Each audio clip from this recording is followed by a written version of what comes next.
2026কে সামনে রেখে লড়াইটা শুরু করেছে।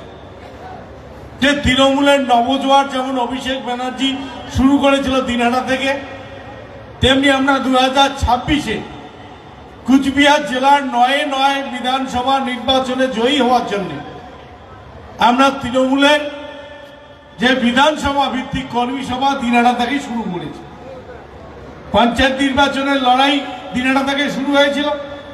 দিনহাটা, সিতাই, শীতলকুচি ভাবে ঘুরে ঘুরে তুফানগঞ্জ, ঠিক তেমনি ভাবে আমরাও এই কর্মী সভা দিনহাটা হয়েছে, আজকে সিতাই হচ্ছে, আগামীকালকে শীতলকুচি।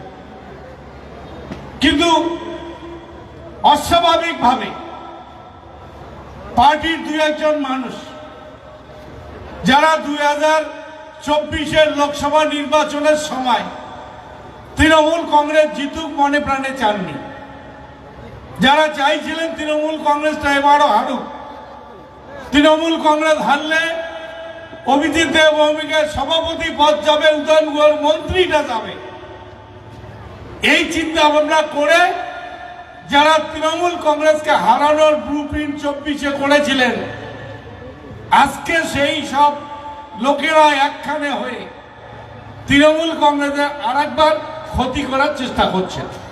এখানে মঞ্চে জেলা তৃণমূল কংগ্রেসের সমস্ত নেতৃত্বরা আছে, একজন দুইজন নেই। আপনারা জানেন যে হাতির দল যদি দলছুট হয়, তাহলে দলছুট হলে কোনো না কোনো পাড়ায় গিয়ে ঢুকে, পাড়ায় ঢুকলে মানুষ কি করে, হয় আগুন নিয়ে দৌড়ায়, নাহলে বোম দিয়ে ঢেলায়, নাহলে লাঠি নিয়ে দৌড়ায়, আর নাহলে বন দপ্তরকে খবর দেয়। বন দপ্তরের ম্যানেজার এসে খুনকি হাতি ঘুম পাড়ানি গুলি করে সেই হাতিকে আবার পালক ফিরিয়ে নিয়ে দেয়।